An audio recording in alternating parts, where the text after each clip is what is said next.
Now, Fairfax County, Virginia father of 6. He's Terry Schilling.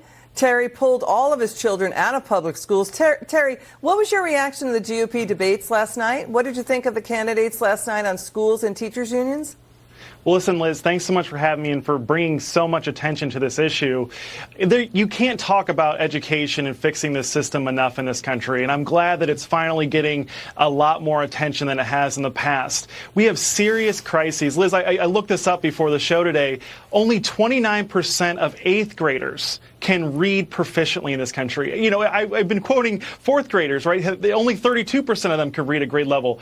29%, Liz. That's less than a third of American children that can read at grade level. It's absolutely terrible. But what I want to say is that Tim Scott is exactly right. The teachers' unions are destroying this country and they're destroying the education system. A lot of people don't realize that the teachers' unions spend $192 million a year in advocacy and PR, but on top of that, 50% of their membership is administration staff, i.e. bureaucracy. It needs to get fixed and it needs to be rooted out at the federal level. Interesting stuff. Terry, let's get your reaction to what else was said last night. Watch this.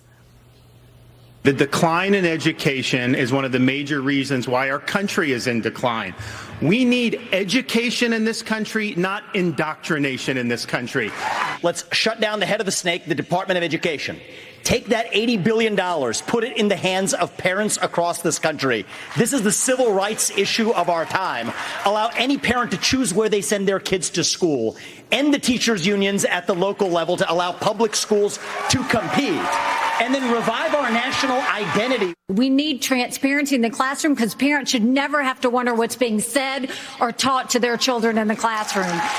Parents need to be deciding which schools their kids go to because they know best. You know, interesting, they talked a lot about school choice, right? And Ramaswamy also brought up fatherless children, that single women are raising children. And, you know, there's an epidemic of fatherlessness, Terry. So, you know, you see these debates, and they're healthy debates in the Republican Party. Do you see these debates in the Democrat Party? No. In fact, the Democrats demonize masculinity, right? And they actually have created programs and been implementing them since the 70s that incentivize fatherless homes. They pay you more if the dad's not involved. That's an insane system, and it's partly why we're here. But listen, I love those positions. I wish you could combine them all into one candidate.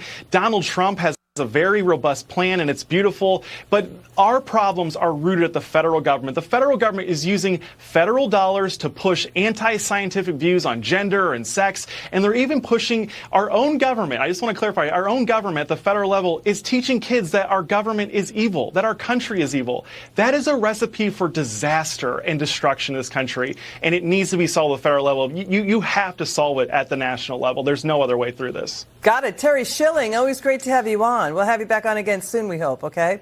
Thanks, Liz. Okay.